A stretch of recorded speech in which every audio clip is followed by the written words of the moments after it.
बिस्मिल्लाहिर्रहमानिर्रहीम। अस्सलाम वालेकुम नाज़रीन, प्रोग्राम यूथ अफेयर्स के साथ मैं हूं आपकी होस्ट शाइस्ता खान। व्यूवर्स, मुझे कुछ दिनों से जो ईमेल्स मौसूल हो रही थी उसमें स्पेशली एक चीज़ की जो मुझसे रिक्वेस्ट की गई कि हम एक टाइम में अपना जो टाइपिंग वर्क है या टाइपिंग स्पीड जो है वो हमारी उतनी अच्छी नहीं है जितनी होनी चाहिए। कि अगर हमें एक टाइम 20 मिनट्स का दिया गया है और उसमें हमें वहाँ पर एक पूरा असाइनमेंट सबमिट करना है या इस तरह से कोई भी चीज़ हम टाइप करना चाहते हैं तो हम बार बार हमसे गलतियाँ हो रही हैं। तो व्यूअर्स, इसके हवाले से सिंपली जो मैं आपको आज के हवाले से प्रोग्राम में बताना चाहती हूँ, उसके लिए आपका एक तो आपके पास सबसे पहली जो चीज़ है वो आपके पास अपना कंटेंट जो है वो फोकस्ड होना चाहिए। आपको बहुत क्लियरली ये चीज़ पता होनी चाहिए कि आप जिस चीज़ पे लिखने जा रहे हैं बेसिकली वो मौजू क्या है। उस मौजू को सब, जैसा कि आपको पता है कि आप कोई भी प्रेजेंटेशन बनाते हैं या कोई भी आप असाइनमेंट करते हैं तो एजुकेशनली उसके एक कुछ पॉइंट्स हैं, कुछ रूल्स हैं, उसके कुछ असूल हैं कि जिन पर अगर आप स्पेशली अमल करें तो इंशाल्लाह आपके असाइनमेंट्स और आपका जो वर्कआउट है वो बहुत अच्छा हो जाएगा। उसमें से जैसा कि आप जानते हैं कि हम एक मेन थीम की तरफ जाते हैं, फिर हमने अपने आर्ग्यूमेंट को सपोर्ट करना होता है डिफरेंट स्कॉलर्स के आर्ग्यूमेंट्स के साथ या डिफरेंट प्रोफेसर्स के या डिफरेंट रिसर्चर्स के आर्ग्यूमेंट्स के साथ। या हम किसी भी रिसर्च पेपर्स के लिंक्स देते हैं कि अपनी बात में वज़न पैदा करने के लिए आपने किसी और बंदे की जो आपसे हाईली क्वालिफाइड है, कोई साइंटिस्ट है, कोई स्कॉलर्स है, जैसा कि नोबेल प्राइज़ विनर्स लोग होते हैं, जो भी रिसर्चर्स हैं बड़े बड़े हमारी तारीख़ में, तो उसके हवाले से आप उनको कोट करते हैं अपनी भी किसी भी चीज़ को उसमें प्रूव करने के लिए। जैसे कि आप अपना रिसर्च वर्क को प्रूव करते हैं तो आप वहाँ पर अपना एक थीसिस लिखते हैं, आप एक लिटरेचर रिव्यू की जानिब जाते हैं और उसमें आप वहाँ पर आप उसके रेफरेंसेस देते हैं कि इस बात को इस बंदे ने भी एग्री किया है या हम इसको इसके पर्सपेक्टिव में देख रहे हैं। तो फर्स्ट ऑफ ऑल व्यूअर्स, आपने फोकस करना है अपने कंटेंट पर। अगर आपको किसी भी हवाले से एक असाइनमेंट दी जाती है, अगर आपको current situation of all over the world या economic conditions of the world after covid या विद इन द कोविड, क्या अगर आप इस पर आपको एक प्रेजेंटेशन या असाइनमेंट मिलती है तो टाइपिंग पे आपने एकदम से स्टार्ट नहीं हो जाना। जो लोग ये चाहते हैं कि हम एकदम से टॉपिक आया और हम एकदम से टाइपिंग स्टार्ट कर दें, तो ऐसा कभी भी ना कीजिएगा। उसका नुकसान ये होगा कि आप एक तो टाइमली वर्कआउट कंप्लीट नहीं कर सकते और सेकेंडली व्यूअर्स उसमें आप बहुत सारी गलतियाँ करेंगे। आप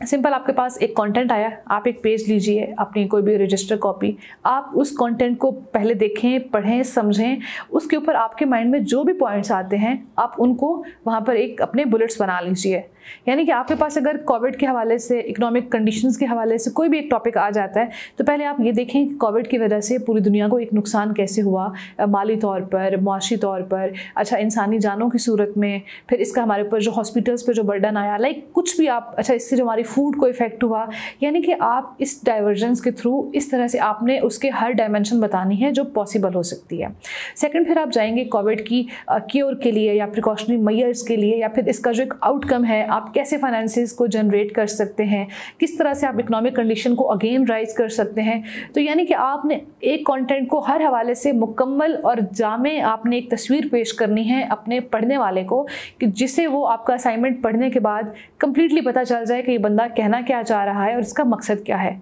और उसके लिए आपने जब टाइपिंग करनी है तो बहुत इंपॉर्टेंट पॉइंट है, जैसा कि आप जानते हैं अगर आप कोविड पे लिखना चाह रहे हैं या आपको कोई ऐसा असाइनमेंट मिलता है तो आप उसमें एक बात को बार बार रिपीट नहीं करेंगे। व्यूअर्स, अगर आप रेपिटेशन पे जाएंगे तो वो आपका वहाँ पर टोटली जो आपका कंटेंट है, जो आपका जितना भी आप चीज़ें राइट डाउन कर रहे हैं वो उसके नेगेटिव काउंट होगा। तो आपकी एक अच्छी असाइनमेंट हमेशा वो होती है जिसमें एक पॉजिटिव पॉइंट्स होते हैं आपके पास और उसमें आप उसको अपना एक कंटेंट बेस, मेन अपना जो आपका फोकस है वो आप कंटेंट बेस्ड रहते हैं वहाँ पर।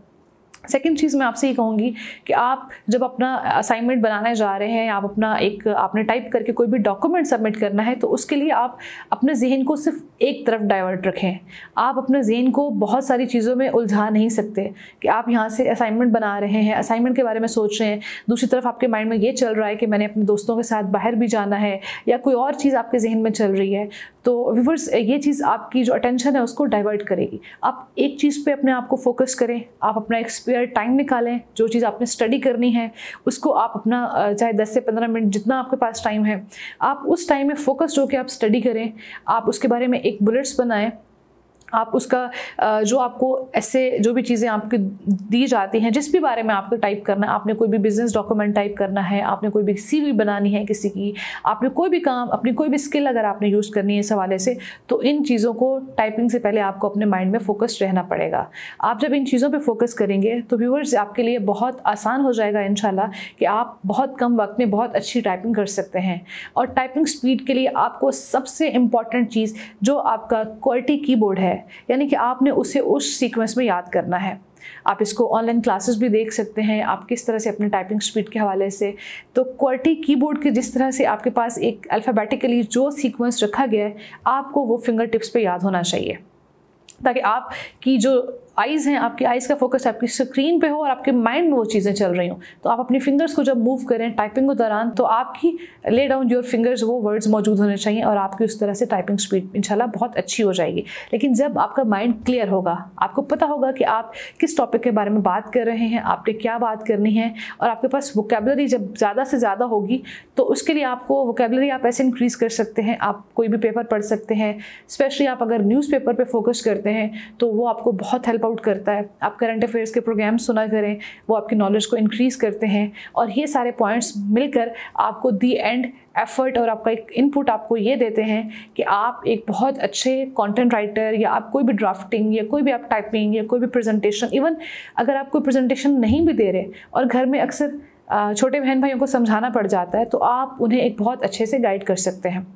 इस हवाले से। और अगर आप अपनी टाइपिंग स्पीड बढ़ाना चाहते हैं तो उसमें आपने घर में बैठ के कोई भी टॉपिक लेके, अपने किसी भी असाइनमेंट से पहले कोई भी टॉपिक लेके आप उसके ऊपर अपनी टाइपिंग कर सकते हैं। आप डिफरेंट पॉइंट्स को, डिफरेंट टाइम मेयर्स को सेट करें। व्यूअर्स, आप एक चीज़ और इस पे मैं आपको सजेस्ट करना चाहूँगी कि आपके पास जब भी फ्री टाइम हो तो आप अपने लैपटॉप पे, अपने सिस्टम पे बैठें, आप अपनी टाइपिंग स्टार्ट करें। आप माई सेल्फ अपने सेल्फ पे स्टार्ट कर दें, आप पाकिस्तान पे स्टार्ट कर दें। आप कुछ भी टाइप करें, लेकिन आप टाइप ज़रूर करें। उसमें आप बाकायदा वो अपने उसमें स्पेसिंग यूज़ करें, ग्रामेटिकली चीज़ें यूज़ करें। और आप ये अपना टारगेट रखें कि अगर आपने 10 वर्ड्स को टाइप करने में लेट्स सी आपने 7 to 8 सेकंड्स लिए हैं, तो आपको वो 7 to 8 सेकंड्स रिड्यूस करने हैं उस टाइम ड्यूरेशन के। आप जितनी दफ़ा प्रैक्टिस करेंगे टाइपिंग की, तो आपकी वो चीज़ जो है, आपकी स्पीड ऑफ टाइपिंग वो इंक्रीज़ हो जाएगी। व्यूअर्स, आप स्क्रीन पे मेरा ईमेल एड्रेस देख सकते हैं। अगर आपको कोई भी टाइपिंग के हवाले से मज़ीद कोई मसला आ रहा है, या कोई भी इस हवाले से आप मुझसे क्वेश्चन पूछना चाहते हैं,